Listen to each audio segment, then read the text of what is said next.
Welcome to Holy Cow Food Truck Church on Wheels. I'm Rick Thomas. I'm the outreach director at Good Shepherd Lutheran Church in Madison and Verona, Wisconsin. And I've been at Good Shepherd, we think, since 2008 in the ministry role. I've been a member there since 2000, and then I've worked with the Holy Cow Food Cart since 2017, since it originated. Hi there, I'm Pastor Dara Schuller-Hanson, and I have been at Good Shepherd since 2012. This is my first call as a pastor, but I just keep hanging on. And so part of my role is I'm the pastor of community partnerships at my church at Good Shepherd. And part of that role includes our Holy Cow food truck. And so that's what we're going to talk about today, how it started and what it's like and what it is. And hopefully, we hope this inspires you to kind of think outside the box as far as ministry in your own context. So one of the things we want to highlight today is printed out on your handout is maybe starting some dreams, being curious about things, right? As we just heard in our main speaker, being curious about things in your context and the people that are around you. And so we are going to get started by telling you about this.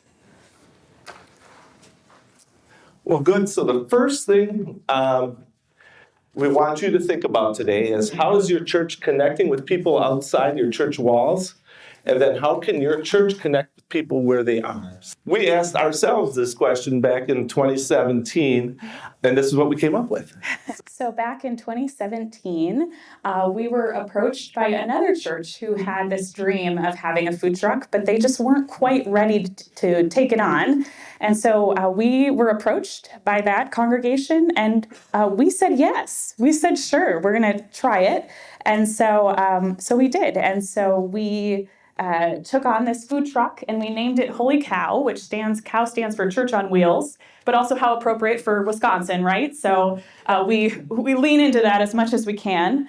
And so we started this food truck, and this food truck is a pay-what-you-can food truck. And that's the model that we use for all of our events, no matter where we are, whether it's a 5K run or a festival or just out feeding our neighbors in our own neighborhood. We always have a pay-what-you-can model. And so we have this box up here. This is how we mostly take donations right here. You can tip the cow. Like I said, you gotta lean into the cow puns, right? And so we take donations here. We also take PayPal donations, and that's how mostly our food truck is funded, in addition to some grants, which we'll talk about later. Also, we have this mission. Our mission for our food truck was to get outside of our church walls. We have a 2-campus church, but we also wanted to go and meet our neighbors and find different ways to serve them. And so our mission is to meet people exactly where they are, which is in parks or wherever people are gathered. And then we also invite them to share in community through food and faith. And so the thing that really brings people together is food. We all know this, right? And so when people come to our food truck for any event, we always offer free food. We say, come eat with us, talk with us. And I really appreciated in our speaker this morning talking about being curious about people, because I feel like a food truck is a great place to engage people and be curious about people and their stories and their lives. People really do talk to us about all kinds of things. And it's surprising what kind of faith conversations can come up in those settings. Rick is going to talk about how it all started. The idea first came from this guy right here. He's right here. Pastor Joe brought the food truck to us in 2017, got it started for us, and he had a stroke in 2020, and so we are just so pleased that he continues to serve in ministry with us at Good Shepherd, and for all that he did to make this happen, this ministry happen. Yes, so I just wanted to make sure that we knew that Pastor Joe was the first person. So in 2017, Pastor Joe and myself, he got the call from the synod that we're in, that Good Shepherd's in, that there was a church up in Lodi, Wisconsin, which is about a half hour north of right here. Okay. Yeah, so thank you. Thank yes, you. Okay, I recognize some of the folks. Yep. So thank you. Yeah, so when in 2015, there was a guy in Lodi who had this trailer, who was selling hot dogs in downtown Lodi. And he came up to me and he said, do you guys want this trailer for something? Do you guys want to just do, fundraising for youth ministry or whatever? And I talked to my husband, who's pastor too, and he's like, and I was like, yes. Yes, we're gonna do something with this. So yeah, we kind of went through some things in our context that didn't allow us to really move forward Yeah. with it at the time. So we're glad to go. Yes. So Wow, thank you. Thank you.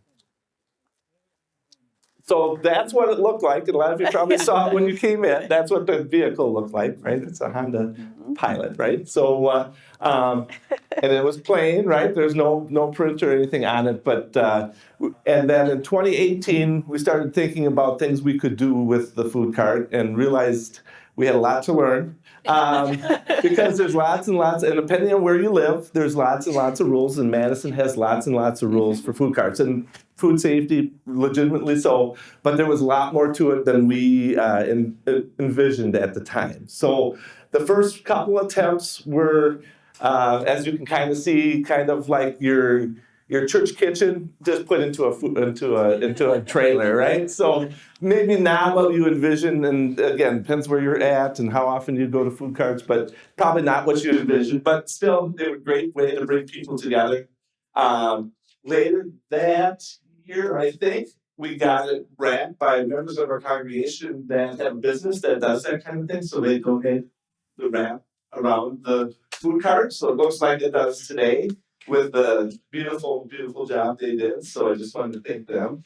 And again, 2018 was kind of learning, kind of trying to learn what the rules were, what we all had to do, and we found out you had to not only outfit the carts, you also had to have a commercial kitchen.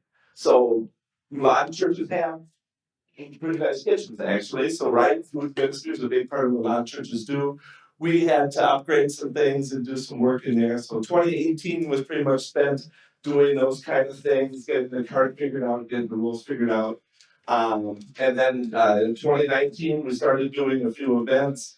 After we got licensed, I believe it was the official license, so we could go out into the neighborhoods in the spring of 2019 is when we finally got the license.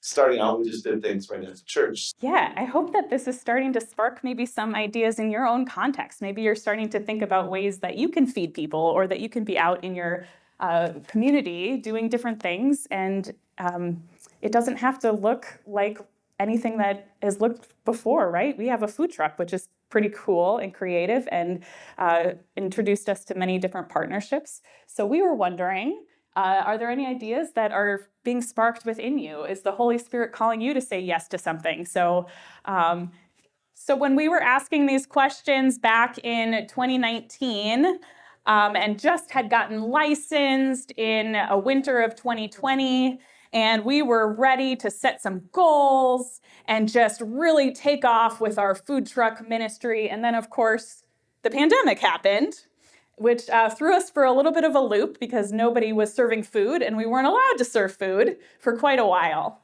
So what we did is we pivoted a little bit and we tried to be creative about the ways that we were engaging in our community. And so we held a couple food drives where we were out in grocery store parking lots, and we partnered with grocery stores and had people bring and donate food. So instead of giving out food, we were collecting food for food pantries, and that was a great one. One of the other things we did was, I don't know how well you can see these pictures, but we hosted a couple coffee and baked goods events for teachers. And so when those teachers were in school, we would, by themselves, right, because they were doing school on Zoom in our community, we would go and we would park our truck and we would have coffee and baked goods for them to enjoy, sponsored in partnership with the school. And so we just tried to find creative ways that we could still be out in our community.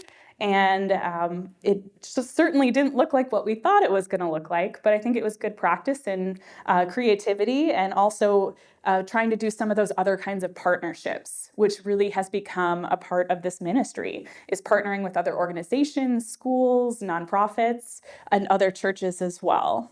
I had down here, we started out 2021, I believe we did a drive-through Ash Wednesday, so that was kind of fun. We did distributed ashes, ashes to go. And then 2021, obviously things were kind of changing and opening up. The rules and regulations for food carts, how do you want to say, it evolved over the year here. And we started doing some events.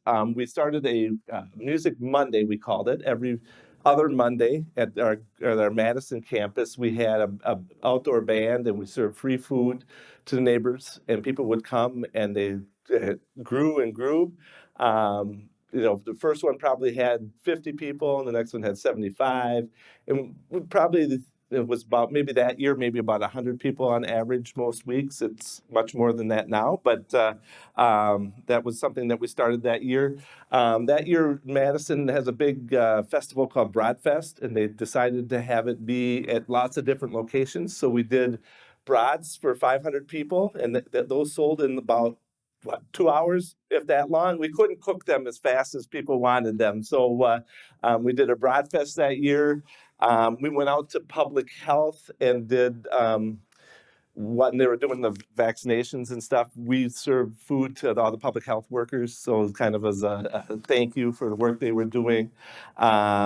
We also did some work with some 5K runs that were outdoors. We did, again, the coffee, and Just Bakery was another organization we partner with, did some of those events. And so we really started doing a whole bunch of events in 2021. I wrote down here we did 40 events in 2021, and it was I didn't write down how many meals, but it was probably about, they were smaller, mostly probably around 2,000 total meals over the course of that summer. So that was 2021. And from there, as things started to open up in 2022, we did over 50 events, and we served about 4,500 meals during that food truck season. One of the things we should say too is that our food truck does not have a heater, so we really do have a season.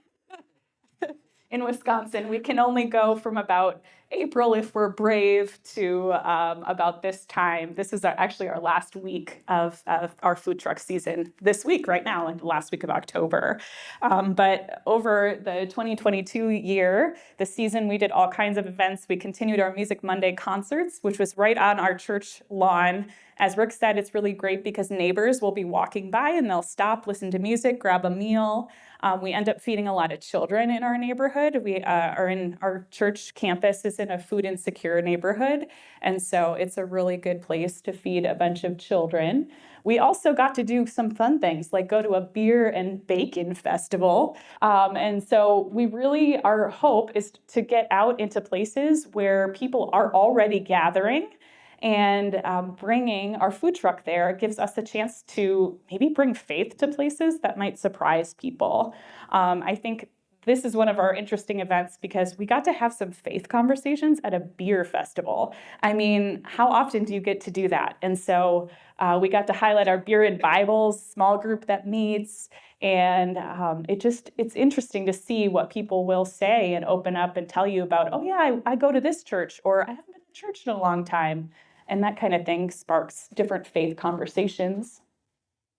We continued with different events. So we do both events for our church and events for other, like I said, other festivals or opportunities. And so I think that's really a cool thing too, is that it gives our congregation members a chance to invite people to something that's pretty non-threatening, right? Come have a meal with us. We're going to be at a concert. And so I think that's been a really cool thing too, that people have been able to say, our church has a food truck, and they really start to take ownership of that and the events that we host right there at our church building. But maybe some of those people they invite would never step foot inside our church, but they might come to a food truck.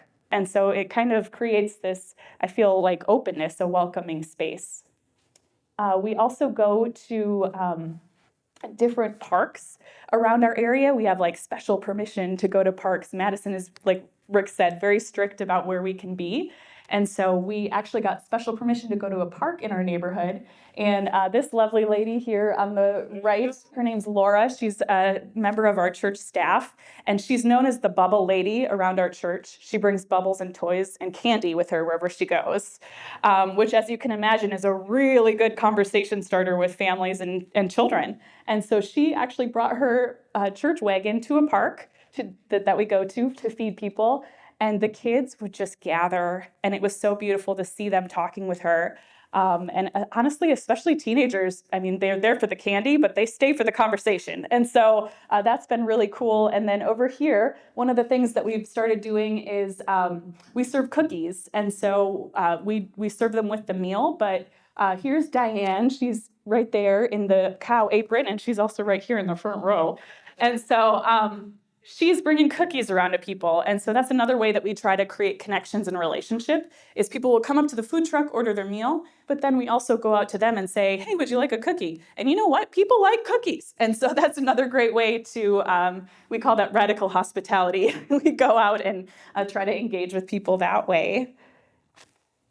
One of the other things we did in 2022 is we started a worship service, Worship in the Park. And so once a week, we were going to different parks around our community and having a pretty informal worship service, serving communion and praying, and usually a little mini message along with a meal. And so that was an experience that we continued this past summer in 2023. This picture right here is one that I love because we happened to be hosting meals on a night when at our church there was an outside group hosting an English as a second language class. And so then we got to invite them to stay for a meal and have a conversation with other people. And so that was a great way to connect with people who were not members of our church, but happened to be a part of our church community in a different way. Yeah, so many different things. You can see us in all different kinds of weather, which I wanted to show. It's not always pleasant and sunny. I think this is from an Easter egg hunt that happened to be snowy and like really cold, but we were out there serving anyway. But yeah, all different kinds of things. We also have some youth interns in the summer, high school youth, and this is a great way to get them involved too, so they can help serve. And we found that a lot of youth really enjoy serving in the food truck actually, because it gives them a job, right, a way to serve, and also talk with people in a pretty easy way. 2023, this year it's just been, each year we build on things we did the year before. And we usually try to start out with a planning meeting in February or so, talk about what worked well, what didn't work well. And we're going to talk about some of those things in a little bit, but we wanted to show some pictures about 2023. Some of the fun stuff we had a rib cook-off, which I won, I want to say. So for the rest of history, I have award-winning ribs, so this is great. So, of course, the cow bibs, so that's something we do, and then families, and it's just a time, and we've found, again, you've probably found that too with the different ministries you do, but food brings people together, and it helps create conversations that you wouldn't otherwise have. I've had some of the most amazing faith conversations I've ever had in my life at food cart events. It often doesn't start out that way. It's more transactional. People come up and get food, but then as they're there for a while, or maybe it's the second or the third or the fourth time they see you, they come and talk to you about things or ask you to pray for somebody. Or again, just like the speaker said this morning, you just got to listen to people, and they'll tell you things, and you'll hear things, and that you can really make a difference and really faith is just something that just happens at these events. And and again, it doesn't have to be a food cart. There's lots of other ways, and that's, again, we're going to have you talk about things that you can do. But it is certainly one way and something that we've done. Some other things we wanted to show from 2023. I also run the food pantry at Good Shepherd Lutheran Church. And this year has been more and more usage of the pantry. So one thing where our Madison campus is, there isn't really a grocery store nearby. There isn't a way for people to get, how would you say, fresh produce. So we teamed up with, we have a food pantry garden at a Verona campus, so that Pastor Dara runs, but then we also teamed up with the Food Pantry Garden Network and with Second Harvest Food Bank. And so we offer fresh produce at all our Monday events. So it's free for the taking. Well, we always say pay what you can. So I shouldn't say free. People can pay if they want. So we invite people of all different kinds and of all different backgrounds to come to get free produce. And it's amazing. Again, it brings people together that otherwise don't run in the same circles, right? We have our retired folks from the congregation coming up and getting a tomato, and people from the neighborhood getting a tomato. And so conversations happen that would never happen normally in most neighborhoods in, almost anywhere. So it's something about food, right? This picture right here, I will never forget that night because one of the dear elders of our congregation started putting radishes in her pockets as she was headed home. And I thought, gosh, we made it, right? Like Miss Ann is taking radishes home. She's taking part in the free produce. So this has been a really fun addition. And also it's really cool to see people get a hot meal and then food to take home too. You feel like you're really actually making a difference in someone's life when you're not just feeding them one time, but you're helping provide for their families. And as Rick said, we've been able to partner with other organizations, and our church also has a food pantry garden, and so we dedicate a whole space to growing food. And so it was cool to be able to walk up and say, our church grew these tomatoes and now you're eating them. And so there was this full circle thing going on too. Some of the other events going on here, I don't know what the one on the left was. Oh, I think we were rained out at one of our worship services, and so we went over to this young man's house and served him a meal. I can't remember why we chose his house, but he just lives He's in like the our neighborhood. biggest fan. He is. That's why we chose. He always rides his bike over to our worship services when we're in this neighborhood, and of course it got rained out. But we came over to his house and served him a meal because we knew he'd want that. So that was fun. That's one of our other, I guess that was another event. I'm not sure. It looks like a Monday night because there was a lot of people there.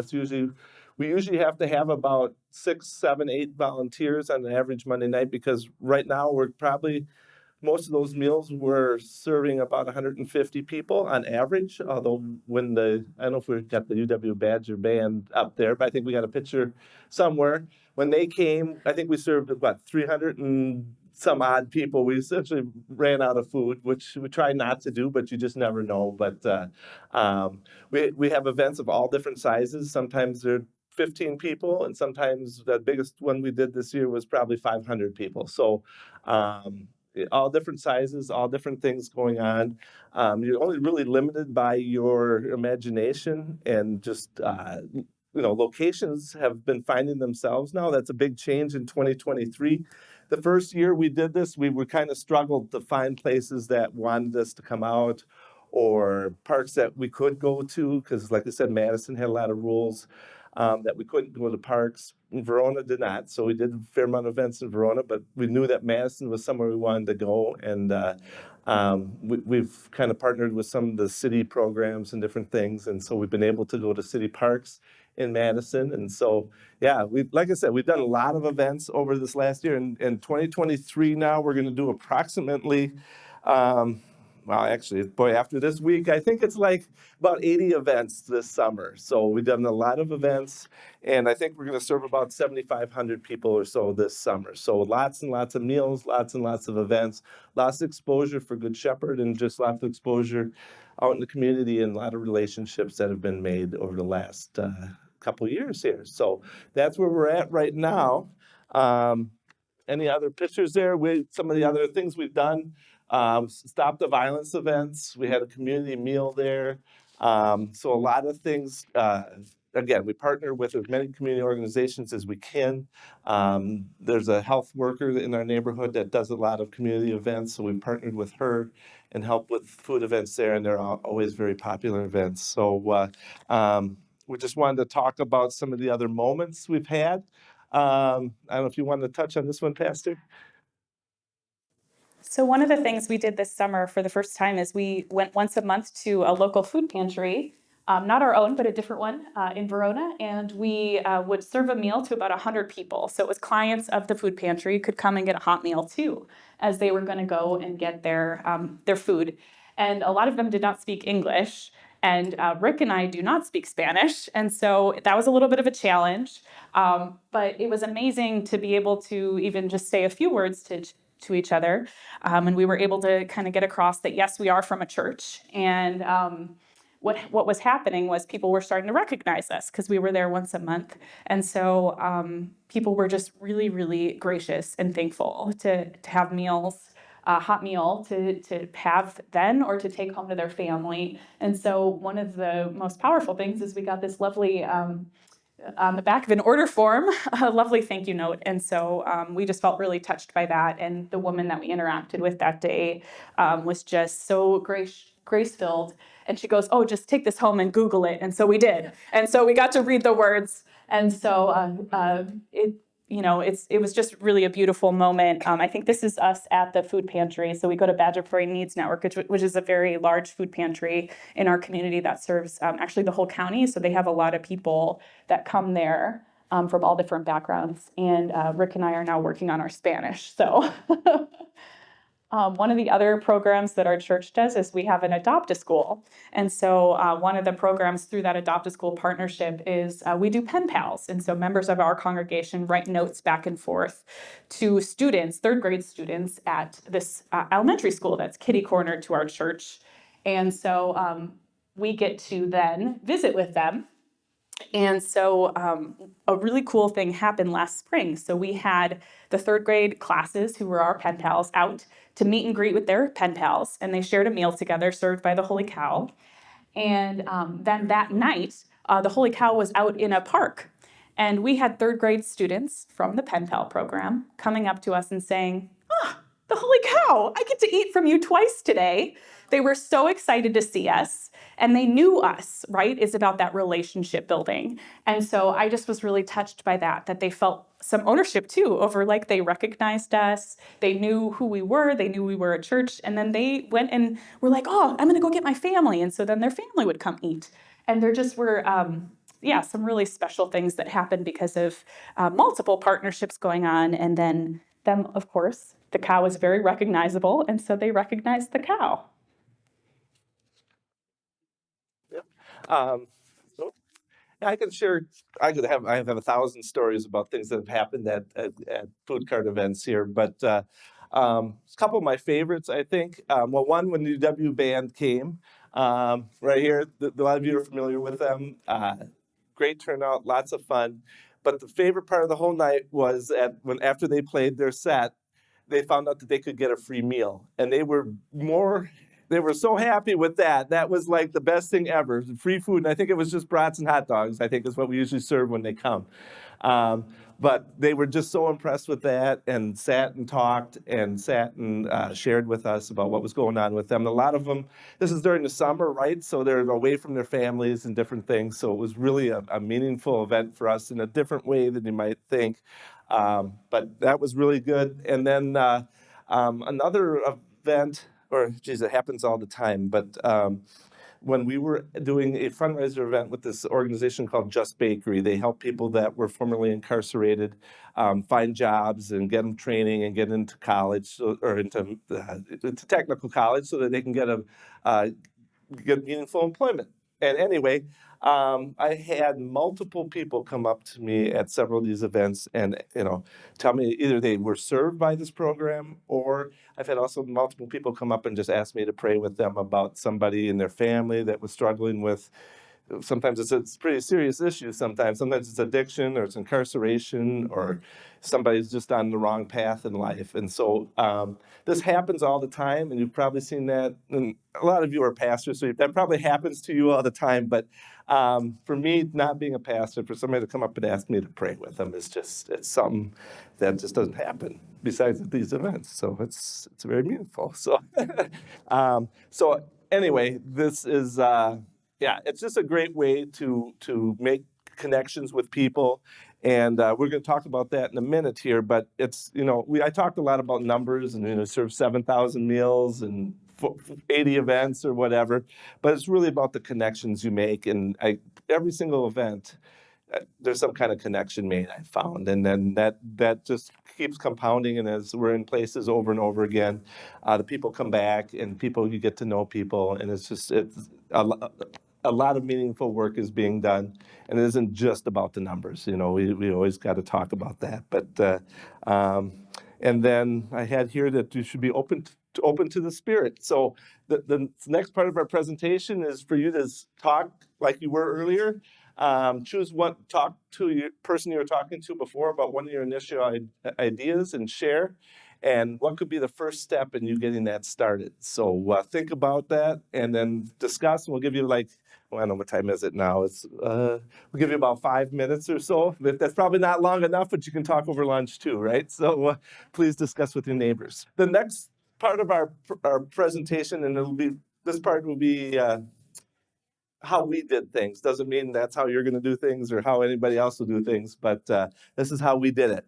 So first, how does it work? The food cart, I'm currently the overall manager of the thing. I make sure that we get the licenses and those kind of things put together. It's kind of now that we know how to do it, it's not too bad, but the first year and a half was a lot. And thanks to Pastor Joe, those things got done, the initial things. So we got all our licenses, all those kind of things.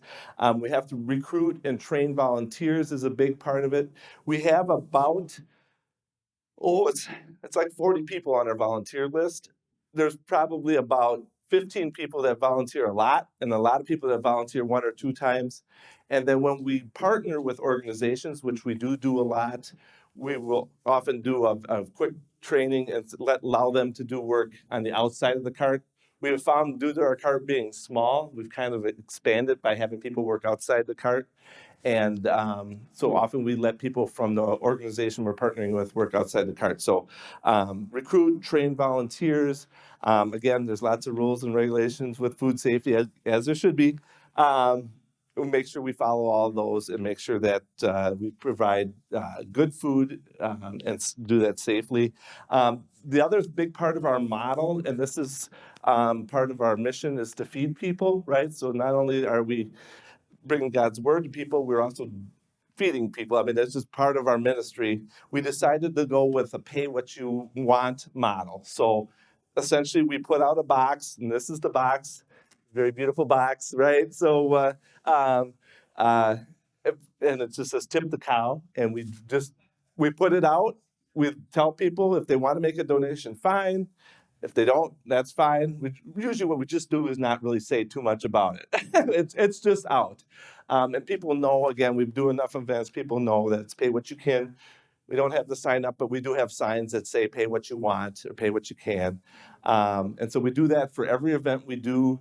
And we've found that we get enough donations to cover our food costs. And since it's all volunteers, besides me, right, working in the cart, it pays for itself. It's self-funding ministry. I do work on getting grants from different places like Siebert. Thank you, Siebert. It's been helpful for helping us with some grants for food and for some equipment.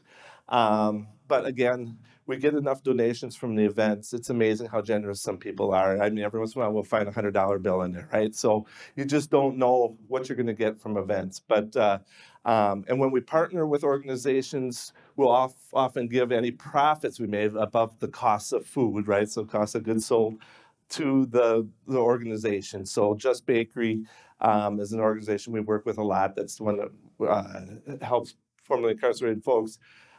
We do a lot of events with them. And so again, a lot of times we'll make $200, $300 from an event, and we give them, the proceeds from that. So it's a nice way for them. It's not a huge fundraiser for them, but it does exposure and also some money. So, but every event is pay what you can, and that's a big part of the model. Let me see what else I put on my notes here. I'm sorry. And then I talked about the volunteers. Usually we need 2 people to cook the food. We have to cook all the food in the kitchen. That's the way the food carts work in Madison. Not everywhere does it this way, but the food has to be cooked in a licensed kitchen. So we do that in our kitchen, and then it is kept hot or cold, depending what it is, right, in the food cart. So, yeah.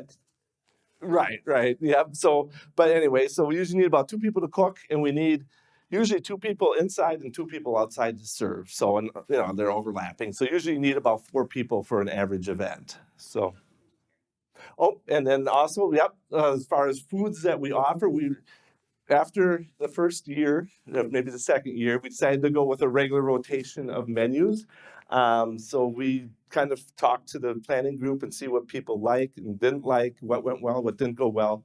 And we always try to make sure that we have vegetarian options for every time we do a meal. So we'll have I don't know, we'll have a base of, say, rice, Mexican rice base, and then we'll have, people can add on beef or chicken or a veggie crumble or just nothing. We'll do walking tacos a lot.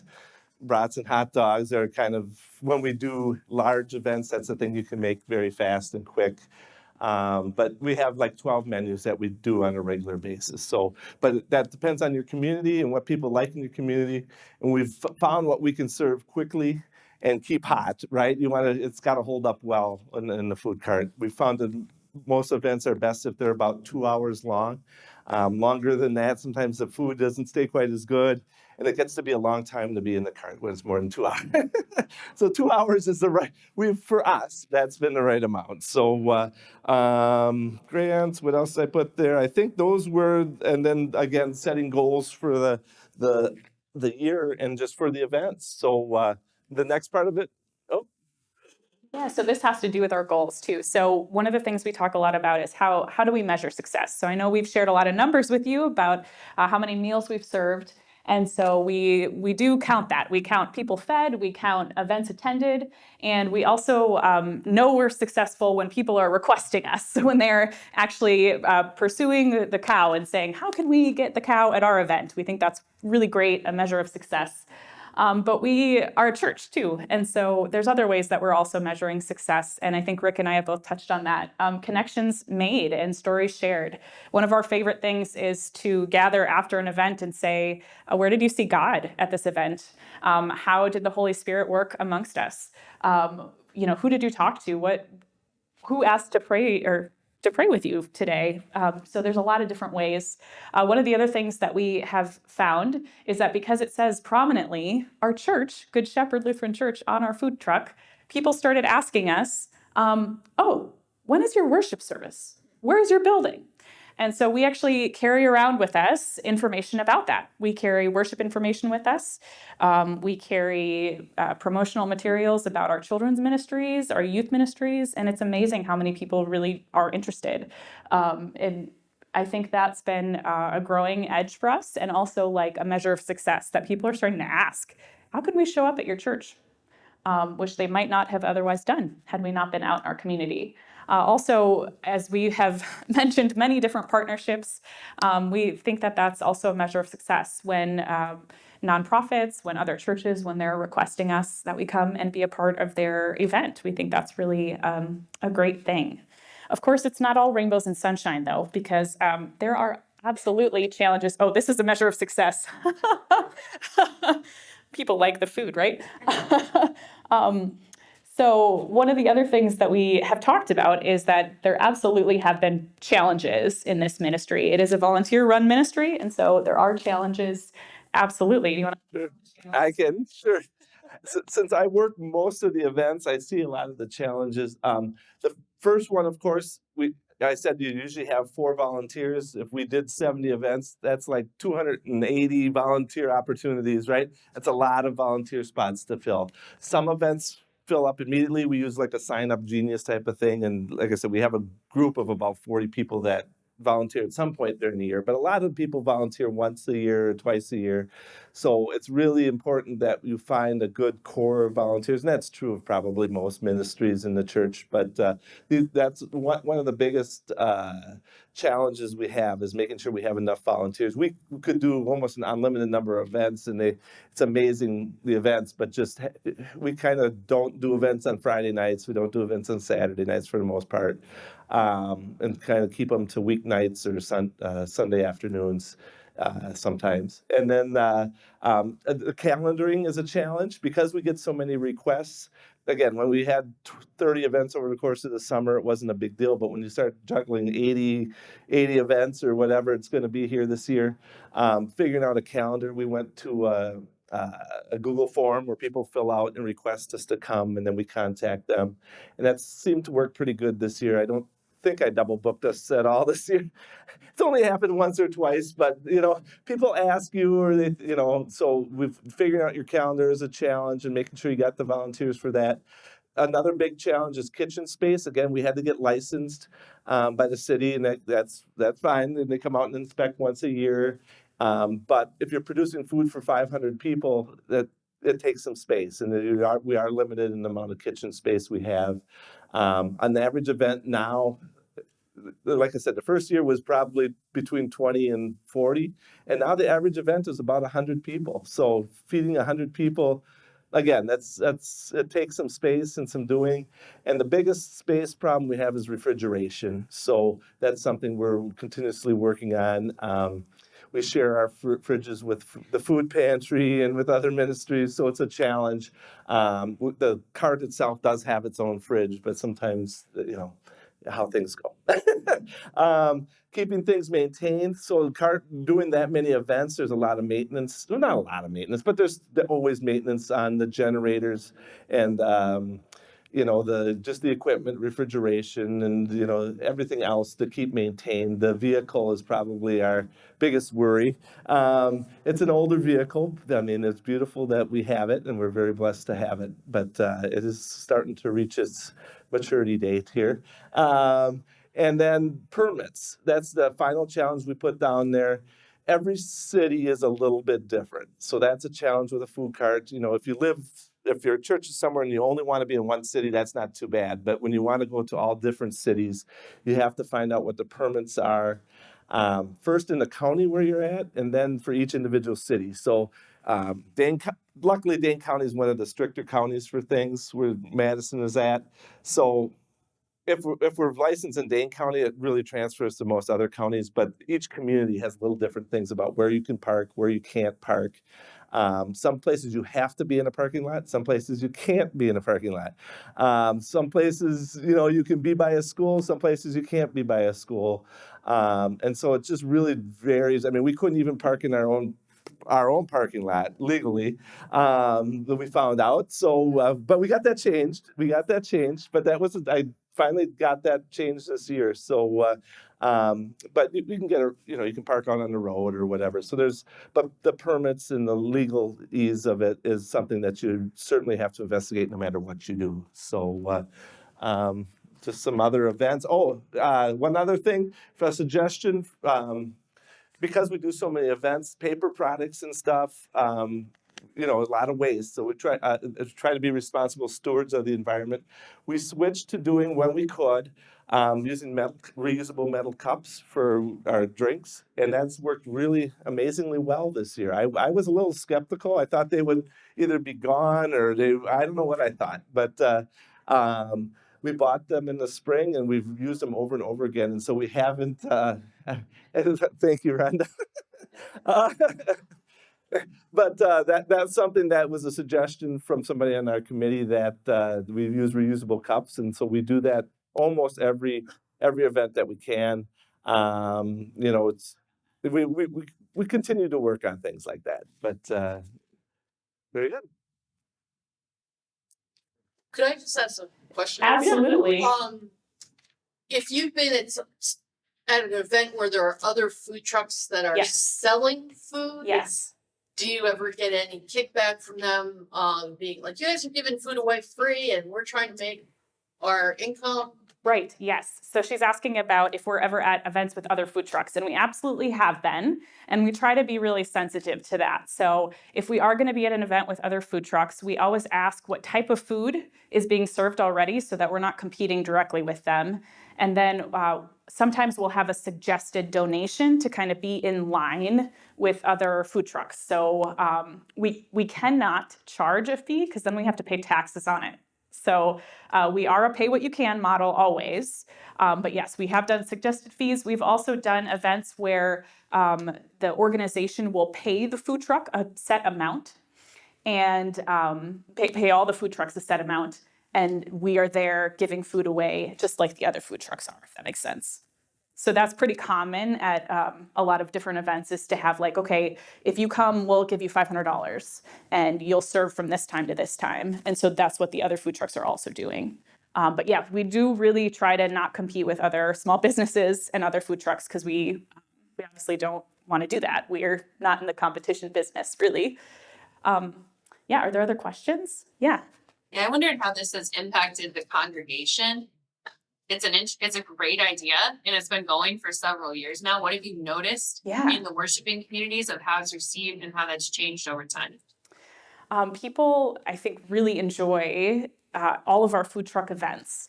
I think it's also become a go-to for whenever we want to have a church meal. We know that there's a team, a core of people who can help provide that volunteer service and that meal, especially if it's outside. I think people also, as I mentioned before, kind of feel that ownership. So people have been inviting their friends to worship in the park because the food truck's going to be there, or Music Mondays with our concerts. So I think that's become a really good avenue for people to act as evangelists themselves and do that inviting. I would say one of the cool things that we get to do too is both of our church campuses have preschools. And so folks who maybe are on the outside of our community a little bit, on the margins, because they are preschool, but maybe not members of our church, it gives them an invitation when we go to the preschool for an event to say, oh, this is kind of a cool way to kind of be introduced to the congregation, a more gentle way maybe than, hey, come to church. You know, it's more invitational, welcoming. We try to be really welcoming in most of our events. Do you have anything to add? Add something on that? Yeah, please. I volunteer with Holy Cow, and before an event, I had gone to pick up a new pair of glasses, and I had my Holy Cow t-shirt on, like Pastor Dara has and is modeling. And as I walked in, the receptionist looked at me and she goes, "Oh my gosh, you're from the Holy Cow." And I said, "Yes." And she said, "My granddaughter goes to your preschool, and I just had a meal from the Holy Cow." And she said, "When are your services?" And she just asked all these questions. I almost walked out of there, by the way, without glasses. But it was fascinating. And I think Thank you, with Jenny. that, Yeah. it's that connection of seeing the Holy Cow logo and, you know, having some kind of identity with it. Yeah, we've tried to work really hard on a lot of our promotional materials too to make them all look the same so they are visible and recognizable. And having a cow printed food truck is pretty visible in your community. And so truly we do get recognized. Yeah. So you've kind of arrived at a place where you're sustainable, you've got a big footprint. What do you see next? To just maintain this indefinitely? Do you franchise it to other churches? Do you? Well, right? About franchise, but I know. People have joked. I know, right? People have joked about that. Are you going to have like a fleet of holy cows? I don't know. I don't know if that's for every context everywhere. For our context, this works really well. We are a congregation who really likes to feed people. That has been in our DNA the entire time our congregation has been around. And so this works well for us. I think one of the things we dream about is upgrading our kitchen. We have this dream of having a kitchen that can be used by small businesses, maybe even other food trucks, that they could use our commercial kitchen as a way to launch themselves into a business. And so there's other dreams, I think, outside of just the food truck. But yeah, continuing to go to events, continuing to build those connections and partnerships, absolutely. I think Rick mentioned some of our challenges too, involving refrigeration, and our kitchen isn't perfect, our food truck's not perfect, our vehicle, is from 2004. So there's some things that are going to take to truly sustain us, but we're getting there. I think I saw a hand in the back. Yeah. Yes. Just more of a comment of reinforcing how important it is to say yes to opportunities that meet needs and that may require risk, but are rooted in your values. You said something about, well, I am the pastor of the church that the original food park came from. Oh my gosh, awesome. But it came out of a place where we value feeding people. Yes. Our local food pantry was started in the early 1980s in our community by 3 women of our congregation. And then we started the free lunch program at our school because there was a need, and we got a private grant. Like 2010.